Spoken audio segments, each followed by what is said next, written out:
Irmãos amados, então nós vamos abrir a palavra de Deus para o nosso ensino nesta noite. E nós vamos ler Apocalipse capítulo 13, todo o capítulo 13. Apocalipse capítulo 13.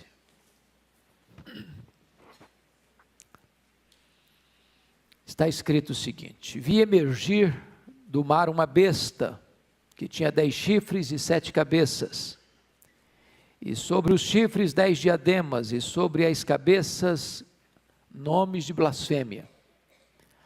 A besta que vi era semelhante a leopardo, com pés como de urso e boca como de leão. E deu-lhe o dragão o seu poder, o seu trono e grande autoridade. Então vi uma de suas cabeças como golpeada de morte, mas essa ferida mortal foi curada. E toda a terra se maravilhou, seguindo a besta. E adoraram o dragão, porque deu a sua autoridade à besta. Também adoraram a besta, dizendo: quem é semelhante à besta? Quem pode pelejar contra ela? Foi-lhe dada uma boca que proferia arrogâncias e blasfêmias, e autoridade para agir 42 meses. E abriu a boca em blasfêmias contra Deus, para lhe difamar o nome e difamar o tabernáculo, a saber, os que habitam no céu. Foi-lhe dado também que pelejasse contra os santos e os vencesse. Deu-se-lhe ainda autoridade sobre cada tribo, povo, língua e nação. E adorá-lo-ão todos os que habitam sobre a terra, aqueles cujos nomes não foram escritos no livro da vida do Cordeiro, que foi morto desde a fundação do mundo. Se alguém tem ouvidos, ouça. Se alguém leva para cativeiro vai. Se alguém matar a espada, necessário é que seja morto a espada. Aqui está a perseverança e a fidelidade dos santos. Vi ainda outra besta emergir da terra. Possuía 2 chifres, parecendo cordeiro, mas falava como dragão. Exerce toda a autoridade da primeira besta na sua presença. Faz com que a terra e os seus habitantes adorem a primeira besta, cuja ferida mortal foi curada. Também opera grandes sinais, de maneira que até fogo do céu faz descer a terra diante dos homens. Seduz os que habitam sobre a terra, por causa dos sinais que lhe foi dado executar diante da besta, dizendo aos que habitam sobre a terra que façam uma imagem à besta, àquela que ferida a espada sobreviveu. E lhe foi dado comunicar fôlego à imagem da besta, para que não só a imagem falasse, como ainda fizesse morrer quantos não adorassem a imagem da besta. A todos os pequenos e os grandes, os ricos e os pobres, os livres e os escravos, faz que lhes seja dada certa marca sobre a mão direita e sobre a fronte, para que ninguém possa comprar ou vender, senão aquele que tem a marca, o nome da besta ou o número do seu nome. Aqui está a sabedoria. Aquele que tem entendimento, calcule o número da besta, pois é número de homem. Ora, esse número é 666. Qual a conclusão que as pessoas vão chegar? O anticristo será irresistível. Versículo 4. É o que está escrito aí. Quem é semelhante à besta? Quem pode pelejar contra ela? Resultado disso, irmãos, é que a besta, o anticristo, será objeto de adoração. Objeto de adoração. E você percebe que ao longo da história, sobretudo do século XX para cá, quantos ditadores que foram adorados como uma divindade. Você pega, por exemplo, não sei se você já assistiu algum vídeo da Coreia do Norte, como é feita uma doutrinação nas escolas infantis, todo dia, para que as crianças venerem o imperador, venerem o seu líder, como uma divindade.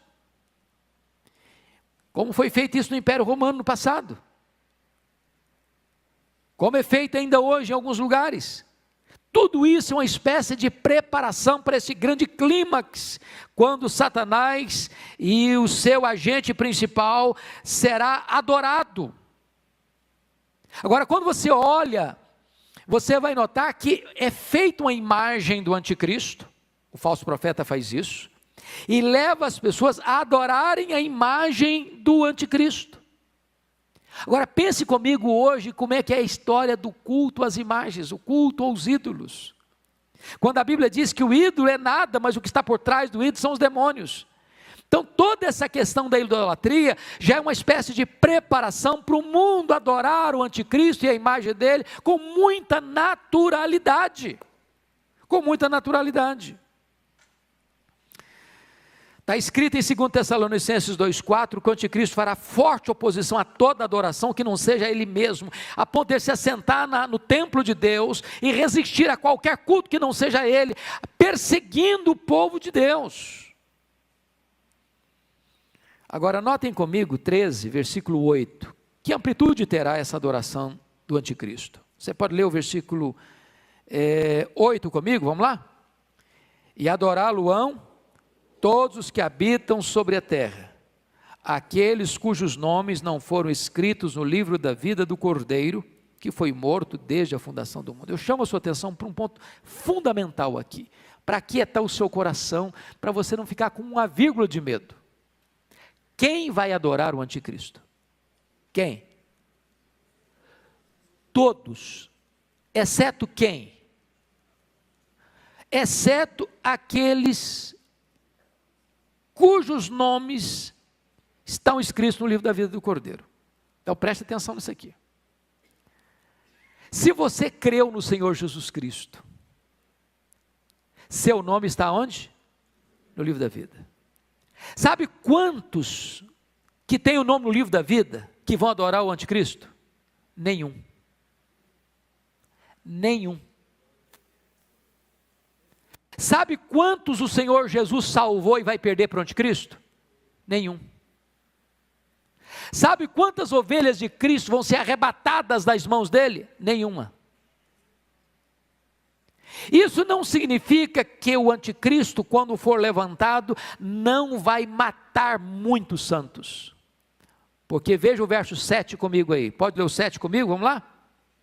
Foi-lhe dado também que pelejasse contra os santos e os vencesse. Deu-se-lhe ainda autoridade sobre cada tribo, povo, língua e nação. Então, o governo do anticristo vai ser universal. E nesse governo universal, ele vai atacar a igreja, ele vai perseguir a igreja. Então, nota de rodapé aqui.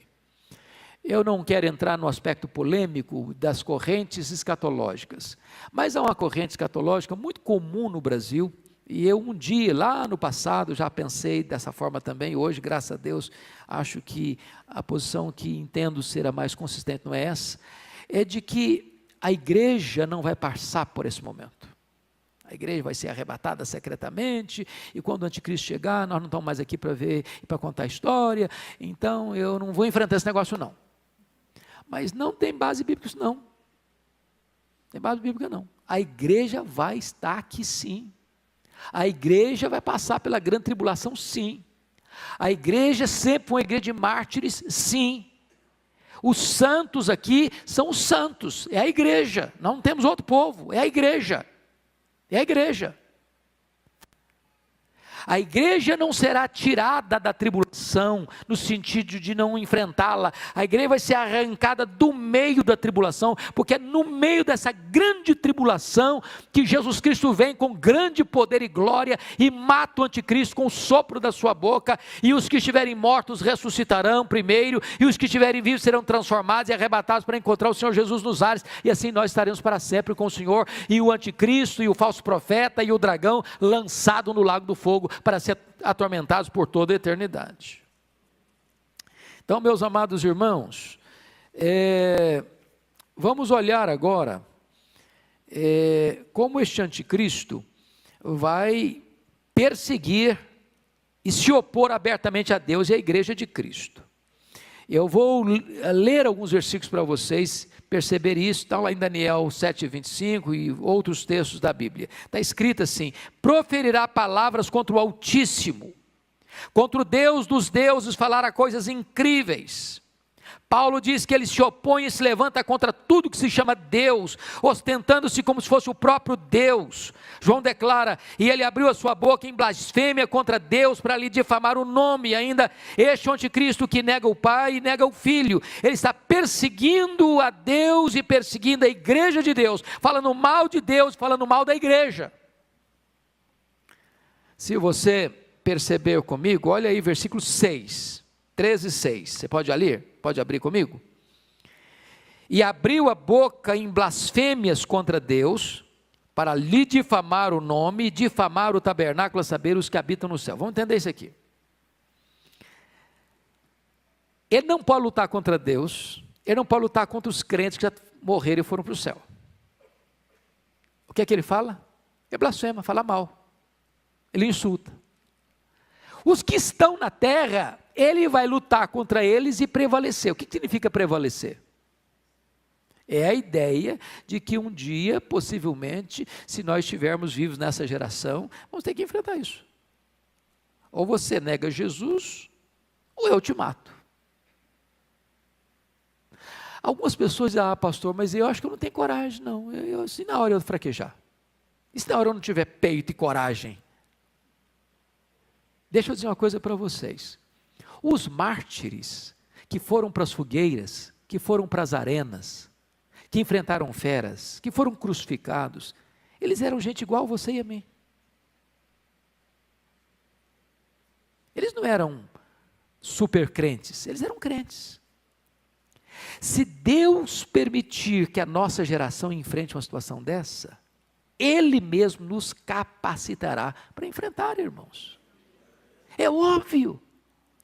Essa força não vem de dentro, essa força vem de cima. Essa força não vem da terra, vem do céu, não vem do homem, vem de Deus. Louvado seja o Senhor. Se nós precisarmos fazer uma opção entre a apostasia e a morte, nós que pela graça de Deus somos lavados no sangue do Cordeiro e temos nosso nome no livro da vida, nós não titubearemos. Agora, os crentes nominais não vão aguentar. Sabe o que é crente nominal? É o crente que é membro da igreja, mas nunca nasceu de novo.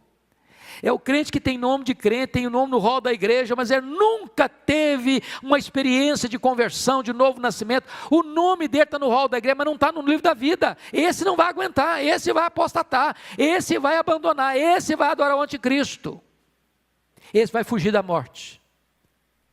Esse vai se render ao dragão e ao seu enviado.